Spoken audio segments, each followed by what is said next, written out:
아멘. 오늘의 말씀은 너희는 나를 누구라 하느냐라는 말씀으로 이 새벽의 말씀을 열도록 하겠습니다.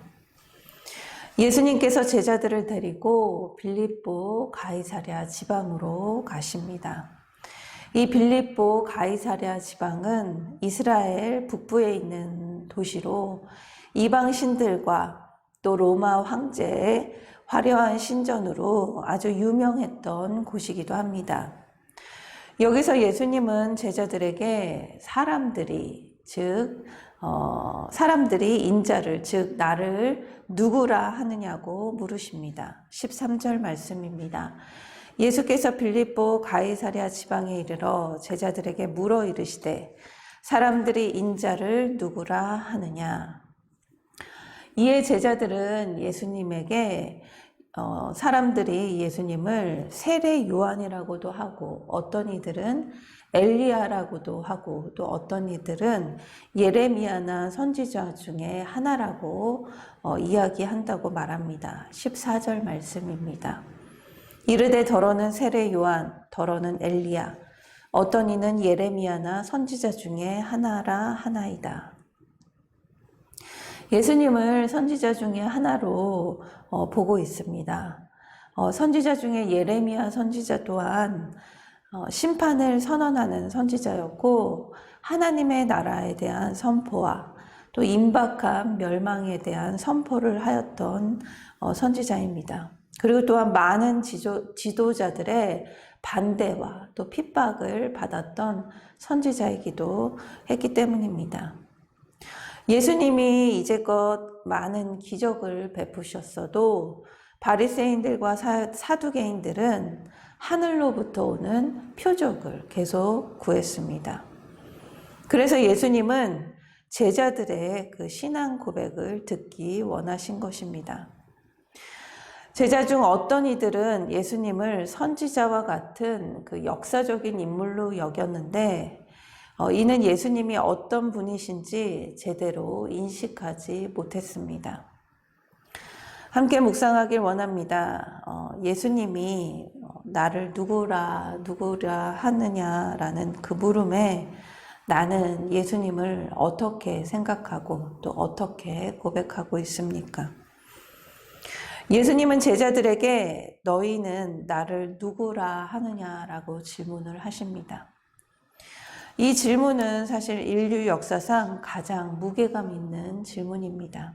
그리고 세상 모든 사람들이 이 질문 앞에 서야 하고 대답해야 하며 그 대답에 따라 그의 운명이, 우리의 최종 운명이 결정이 됩니다. 베드로는 이 질문에 대해서 이렇게 대답을 합니다. 16절 말씀입니다. 시몬 베드로가 대답하여 이르되 주는 그리스도시요 살아계신 하나님의 아들이시니이다. 베드로의 이 고백은 주는 곧 주인이라는 이 고백은 가벼운 말이 아닙니다. 당시 로마 황제 가이사가 이 온 지중해 지역을 통치했던 시대이고 또 이를 거부하면 생명이 위태로웠던 그 상황이었기 때문에 또 빌립보 가이사랴에 세워진 그 수많은 황제의 신전이 그 권위를 나타냈습니다. 하지만 베드로는 주인의 호칭을 로마 황제가 아닌 예수님께 드렸기 때문입니다. 그뿐 아니라 베드로는 예수님을 그리스도와 하나님의 아들이라 칭합니다. 여기서 말하는 그리스도는 그 기름을 부음받은 자로 히브리어로는 메시아라고 합니다. 여러분들도 잘 알다시피 이 메시아는 이스라엘 백성들이 그토록 기다려왔던 이스라엘의 구원자를 의미합니다. 유대인은 이 메시아가 로마 이 식민 상황에서 자기들을 구원해 줄 존재라고 믿었습니다. 그래서 그리스도가 다윗처럼 위대한 영웅으로 태어나 이스라엘의 정치적인 지도자로 올 것이라고 기대하였습니다. 그래서 다윗의 자손으로 오실 그리스도, 이 메시아를 기다려온 것입니다. 하지만 진짜 그리스도는 이 정치적인 해방이 아니라 온 인류를 위해 죄와 심판으로 해방시킬 영적 구원자이십니다. 그래서 예수님은 그리스도가 그 다윗의 자손이라고 자신들을 그 정치적인 해방, 로마로부터 구원해줄 그 구원자라고 철석같이 믿는 유대인들에게 마태복음 26장 44절에 이렇게 이야기를 합니다. 다윗이 이처럼 그리스도를 주님이라 불렀는데 어떻게 그리스도가 다윗의 자손이 되느냐라고 묻습니다. 만약 그리스도가 다윗의 자손이라면 그는 육신의 문제는 해결할지 몰라도 죄를 대속하지는 못합니다.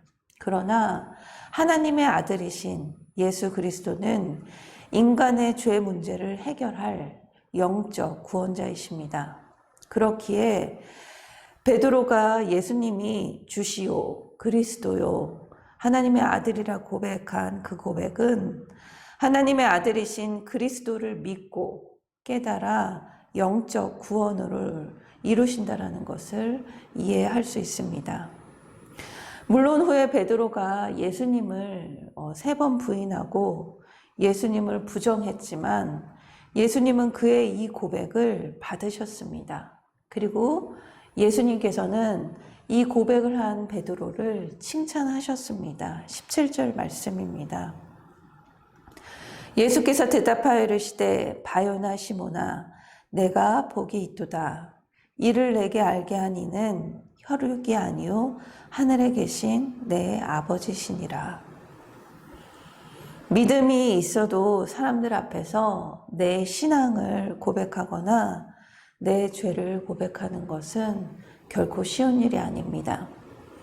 그러나 내가 고난의 메시아를 모르고 고백할지라도 주님은 내가 주를 사랑합니다 라는 그 고백을 온전히 받으십니다. 함께 묵상하길 원합니다. 나는 주님을 사랑해, 사랑과 믿음의 고백을 어떻게 고백하고 있습니까? 가정에서, 일터에서, 내가 속한 모든 자리에서 우리의 신앙을 고백하길 원합니다. 나의 고백을 통해 다른 이를 살리는 저와 여러분이 되길 기도합니다. 이어 예수님은 베드로의 고백을 들은 후 이렇게 말씀하십니다. 18절과 19절의 말씀입니다. 내가 내게 이르노니 너는 베드로라. 내가 이 반석 위에 내 교회를 세우리니 음부의 권세가 이기지 못하리라.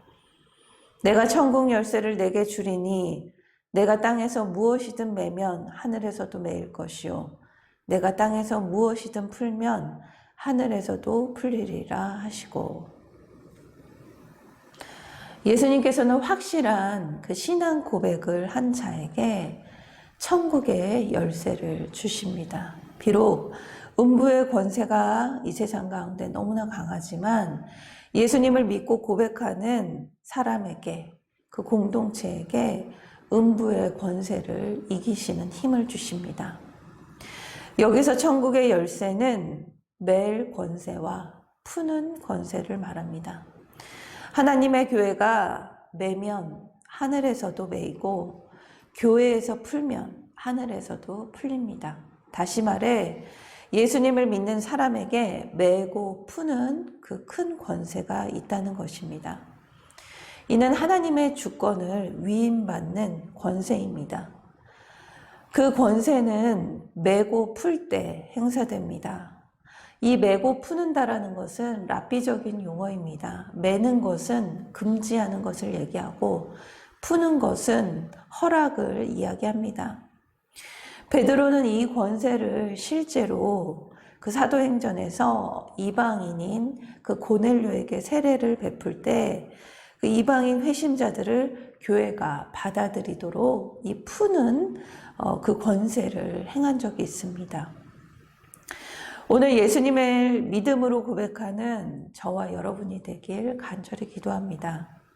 우리의 가정에서, 일터에서, 또 공동체에서 그 고백이 매이고 풀리는 천국 권세를 전하는 하루가 되길 소망합니다. 그리하여 주님께서 베드로를 향한 그 축복의 그 메시지가 우리의 축복이 되길 간절히 기도합니다. 다 같이 기도하도록 하겠습니다.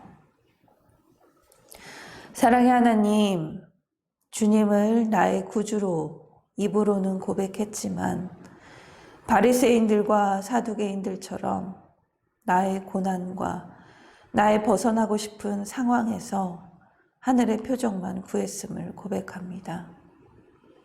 너희는 나를 누구라 하느냐는 예수님의 물음에 베드로처럼 사랑과 믿음으로 고백하길 원합니다. 제 입술에 감사가 넘치길 기도합니다. 나의 상황은 변하지 않았지만, 나의 고난은 끝이 보이지 않지만 나를 구원해 주실 주님을 기뻐하길 원합니다. 이 확실한 신앙 고백으로 천국문 열쇠를 주시옵소서. 푸는 권세, 매는 권세로 주님께서 내게 붙여주신 지체들을 돌아보게 하시며 관계의 문제를 풀고 나의 고난과 나의 신앙 고백을 통하여 하나님의 나라가 온전히 전해지길 기도합니다. 감사드리며 예수님의 이름으로 기도드립니다. 아멘.